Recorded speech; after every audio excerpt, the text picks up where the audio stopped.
Hi everyone, welcome to TSAM Digital. My name's Amy and today I'm joined by Nosa Omoigui, who is the CEO and co-founder, of WeaveAI. So welcome Nosa, it's great to have you.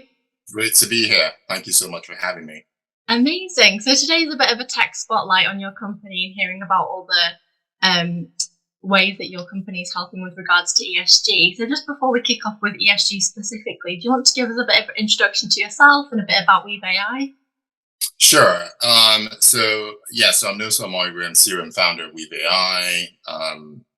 WeaveAI helps asset managers improve, automate, and scale how they perform ESG stewardship to grow their AUMs, reduce risks, enhance investment returns. Personally, I have many years experience in AI. Prior to this, I was the head of the AI platform team at Amazon. So my team developed a lot of the core infrastructure technology for pretty much the entire suite of AI techniques that are sort of modern over the last sort of five years or so. I also have a background from Microsoft Research where I was a research manager.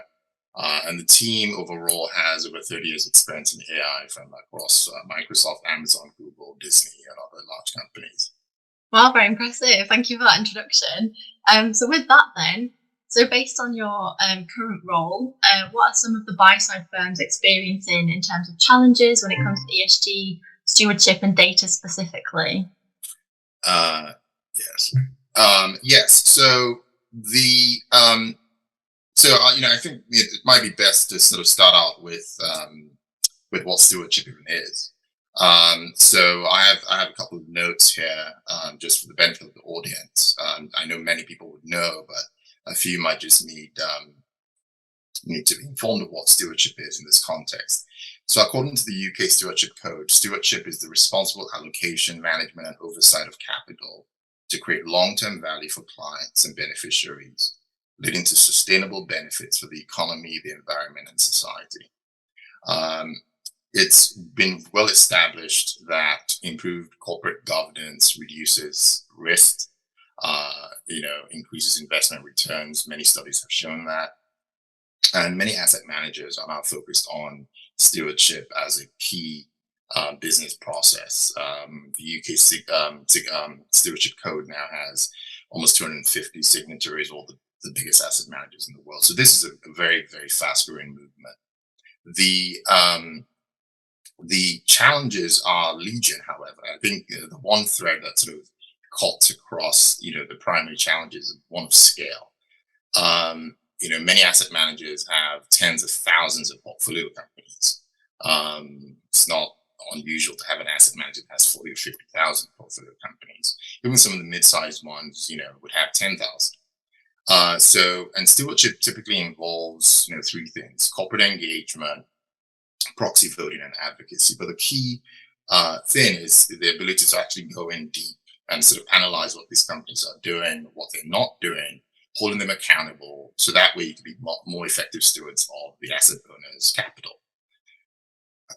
However, doing that effectively at such scale, if you have tens of thousands of companies and you want to go into some depth, is difficult. It's almost a contradiction in terms. Like, how do you stretch out, your stewardship efforts while still going deep? So right now there's this, unfortunate trade-off.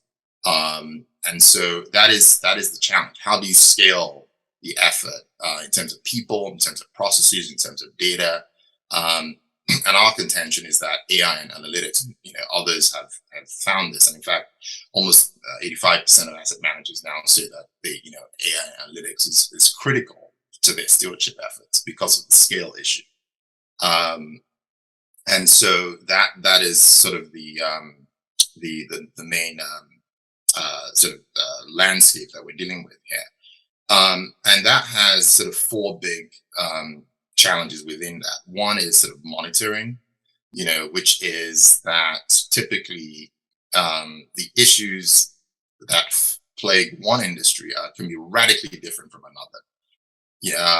There are no standards in large measure, and so now there are some that sort of that describe sort of very high level ESG issues, like human rights and emissions and so forth. But when you dig deep, there's all this very industry specific terminology that effective dialogue would require an asset manager to know.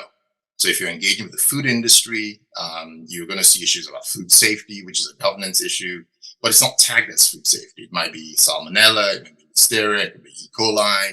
You have to know what those are in that context. A lot of sudden you go to the chemical sector, materials, you're seeing pollutants that have acronyms that you've never heard of before. But now in the reports, typically they assume you know what those are. So, and then you go to a mining company, maybe in the Zambia, might be engaging with an NGO that you've never heard of before, but that's how they're building goodwill with their local community. But they're 35,000 NGOs. So, even there's an I don't know what I don't know problem. Like, what are the ESG issues, right? What are the ESG trends? What are the best practices? That's number one. And then you also have the issue of looking at, different data lenses. It's not enough just to know what the ESG issues are. At times, many asset managers don't necessarily want to just rely on what the companies are disclosing. They want other sources of ground truth. An example, what are investors focused on? What questions are investors asking companies in that industry, in that sector? What are shareholders complaining about? What's in the shareholder proposals? What are the trends? What's in the news, right? What's, knowing, having sort of authoritative sources that are reporting with no affiliation to the companies themselves, another source of sort of ground truth data. And also, of course, what are the best practices across entire peer groups and so forth. So being able to look at that in that context. Then you have different lenses. I want to be able to know what's the issues are from an E perspective, from an S perspective, from a G perspective. It just gets so complicated. And when you think of it, the fact that many of these ESG reports are 400, 500, 600 pages long, it could take a team a month to read one report. Let alone now try and scale that to hundreds, thousands, tens of thousands of companies, with these companies pumping out many, many reports, not just their annual ESG report, but their webcasts, their updates, and so forth. It's literally impossible to scale this matter. Then there's the benchmarking component, which I'll come to shortly. Then what's the effective way to engage with them, to engage with other stakeholders? Like I said, it's impossible to scale it manually. The challenges are legion. That's very, very valid points there, breaking down what stewardship really is. And then I think it's really interesting, as you said, about how you sort of tag all these different areas. Because like you say, we often just think about ESG as a whole and then E, S, and G. But when you look at stewardship and you think about those sort of three pillars, if you like, of corporate engagement, proxy voting, and advocacy, where do you even start? So I think it's really good to be able to not just identify the problems, but identify the questions that asset managers might have, because how can they seek these answers if they don't know the questions that are being asked about what these things are that they should be looking for when it comes to their reporting and their ESG credentials. So in terms of then what this technology looks like in practice, then how are you specifically helping? So say there's an asset manager and they don't know where to start, and you say, okay, we can sort of tag, depending on which industries you're working in. What might this look like, if you could give us an example? Sure, absolutely. So we automate, and I use the term automate kind of loosely here. We're not, replacing. We're not saying you're not going to have stewardship people, analysts, or stewardship team. Absolutely, that's required. But all the heavy lifting, the drudgery, the grunt work, we automate so that they can focus on the high level activities, which all humans are good at. And then they can sort of focus on actually engaging with the companies themselves. So we monitor billions of data points across the entire global economy to track what the ESG issues are from on an industry level, on a sector level. So we know what the issues are in the mining industry as opposed to the food industry. And again, not at the sort of high level, just a dozen of big issues. I'm talking like going really, really deep. Our AI systems build what's called a knowledge graph, which is this huge network of data and relationships and terminology. So it knows that E. coli is an issue in the food industry, and this is in the context of food safety, which is in the context of this, which is in the context of G, which is a governance issue. It has these networks that have been built over many years. It actually takes a long time to build a knowledge graph. And so that also is done at the industry level, at the sector level. It understands, what the issues are from different, what we call data lenses. So I can look at it to say, I want to look at what all the companies in the mining industry are doing, what the best practices in that industry. I might go up to the sector level and look at the material sector, which includes mining, but also includes chemicals, for example. I can look at what questions are investors asking. Maybe I don't necessarily want to rely on what the companies are disclosing. What questions what are shareholders complaining about? You can look at it from that lens. What's in the news? So now you have multiple angles by which you can analyze what the companies are doing and what they should be doing that they're not doing. We have very sophisticated technology to do sifting of data. So you can take a 600-page, literally, ESG report from your desktop and simply drag and drop it into the tool, and it analyzes it, reads it, illuminates what the issues are automatically, groups them by E, S, and G. So you can then go in there and find out very quickly, within seconds, what would have taken you maybe a month. So to take an example, what is the most material thing Shell has done to reduce their carbon footprint? So if I give you a 500-page report and I tell you to go figure that out, go read it and tell me that answer. That's just one question, right? You have to do a Control F. You have to go in there and do a Control F. Well, good luck. They might not express it with the term carbon footprint. There are many ways of expressing carbon footprint. So you have a semantic issue. You have a contextual issue. If the question was recall, well, recall is an English word. If the question was about strikes, strikes is an English word. There are many examples like that. And then you're doing a Control F, which has no notion of materiality, because remember the question was, what is the most material thing that they've done? The system, WeaveAI, reads a 600-page report of any length in any layout, understands context, extracts what we call smart talking points, which are the most material claims that are in the report. Those bubble up to the surface. It knows if it's an investment Shell made, right? If it was a promise, if it's something that they've accomplished or they're planning to do, it knows the difference. It has language models to know that, and all the most material talking points bubble up to the top and are automatically categorized. So now what will take you a month, you can do in seconds. Now we can also do that for entire industries, entire sectors, supply chain, portfolios. So very, very quickly, you can slice and dice data and get to the key material points without having to read ridiculously long reports. It understands context, like I said, it understands semantics, that's done automatically. It automates the benchmarking process. And now I can take that Shell report and say, now I know what Shell is doing, but what aren't they doing that they should be doing? I can then benchmark that against the oil and gas industry. I can benchmark that against the entire energy sector. The benchmarking is very sophisticated because now it illuminates what they're not doing. Oh, wow, we're seeing these issues in the news and we're not seeing anything here. Oh, the report barely touches this issue, but within this industry, this is trending in the news. Investors are asking a ton of questions about this, and you're not mentioning anything about it. Shareholders have been complaining about this. We don't see anything here, right? So it does what's called a gap analysis, where it's juxtaposing the knowledge graph it extracts from the document with the knowledge graph in all those data sources, so you can see the delta. Extremely powerful. What's also powerful is that it's fully transparent. So for each benchmark, you can go in and see the proof.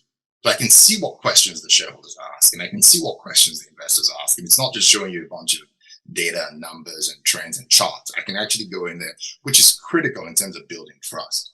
And lastly, there's the engage piece, where you can take that smart talking point I talked about, that is extracted from a 600-page report, and you can send it to a client, you can send it to your asset owner client, you can send it to the companies themselves to say, look, I have questions on this. This is from your report. Here's the talking point. And they just click it. It opens up it in what's called a weave, opens the document, navigates to that page. So now you're not sending around a 500-page report or sending that to the asset owner or sending that to the FRC, the Financial Reporting Council, that has the UK Stewardship Code, which now mandates annual reporting of stewardship activities. You can actually now include these talking points as links. So they're smart hyperlinks. In addition, the benchmark itself can be emailed to a company. You can say, hey, Mr. Company, Mr. CEO, here's the benchmark, here are the gaps. I need an explanation on this, right? And otherwise, it's many phone calls, visits, this, and going through it. You have to print out the paper. What about this? And it's just so inefficient, like I said. And this enables the ability to scale, because you can do it at the report level, a folder full of reports. Maybe it's a project. Maybe it doesn't even have to be equities. It could be any other asset class. Maybe you can look at it for a company. You can look for the industry. So you can start out at 50,000 foot, and it starts to guide you to ask interesting questions, which allows you to scale the stewardship effort without having to scale your team massively. So this is a critical component to address the issues I talked about at the very beginning. And it's completely automated. That way your team can focus on what they do best. Yeah, you've sort of answered my next question, really, because it sounds like it's truly holistic technology. So when I was thinking about, what challenges you've seen asset managers deal with and what the common mistakes are when it comes to reporting, it sounds like if they're basically not using this, they're not working efficiently, they're at risk of greenwashing, whereas this offers full transparency, full optimization, fully end-to-end, and that kind of, across the whole stakeholder chain. So it sounds like a truly revolutionary piece of information that you've got there with all the gap analysis to sort of highlight what people are missing as well. Because I think we often talk about, what we can be doing in ESG, but it's so vague. So I think to sort of show what they're already doing and more, what they're missing, is really the point of, why we talk about it at these conferences. So it's really good to hear about this. So I think with that then, because you've given such a good overview, as closing thoughts then, if you have anyone who's not convinced yet, what would you say to them, that they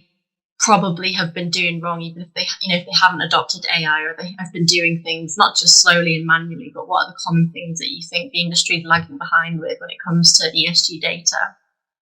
Yeah, I think, there's the issue of, transparency, the issue of not just relying on opaque data, the ratings, which have value in the right context, but there's the issue of, especially when you're doing stewardship and you're trying to build trust, you're trying to, this is essential in terms of attracting more assets from your asset owners. You have to build trust. You have to be able to explain to them, articulate to them why you're managing their money properly, that's aligned with their values, being more effective stewards of capital. So this effective stewardship is not a nice to have, it's a must have. But how do you scale it? Effective stewardship is critical in terms of being a competitive advantage relative to your peers, like I said, in terms of attracting more capital. It's critical in terms of an informational advantage, which is a source of alpha when you're engaging with these companies. It reduces risk. It enhances governance, which is critical in terms of driving returns. But how do you scale it in an era of hard to find talent? ESG talent it's been all over the news. People just can't find enough ESG analysts. It's just so how are you going to the time it's going to take to hire the right people, train the right people. So how do you scale up your stewardship efforts, attract more capital, while keeping your team where you don't have to scale your team because you have thousands of portfolio companies, right? So that way you can go broad and deep. The only way to do this is through technologies, through AI, through analytics. The only way, in my opinion, to mitigate greenwashing is to look at these companies from different lenses, not just what the companies are disclosing, what they're not disclosing, looking at different data sources, alternative data. We have different sources of ground truth. It's going to illuminate things I otherwise would have missed. Being able to use AI to sift through these reports to detect what the material things they're doing are at lightning speed, and the system does the entire process end to end in one dashboard. It's the return on investment is pretty quick in terms of the turnaround, right? It's a software as a service solution. There's nothing to install, and you can start deriving value at lightning speed and boosting up your stewardship efforts and starting to derive value downstream for that. Amazing. And it's been great to have your perspective on this channel, because we have been joined by the Financial Reporting Council and people who have talked about corporate governance and stewardship from a regulatory point of view, or kind of overview as to what is required or what asset managers often don't do. But I think it's nice to be presented with some actual solutions to this, as how it can be done at scale and what the sort of future of this is in terms of optimization and efficiency. So I think that's probably all we've got time for today, but it's been a very thorough introduction to your company. And obviously we're looking forward to seeing you at TSAM East Coast in New York. So it'll be great to have you there, and everyone can kind of meet you and hear a bit more about this in practice. So thanks so much for joining me. Absolutely. It's a pleasure. Thank you so much, Amy. Thank you. And thanks everyone for watching.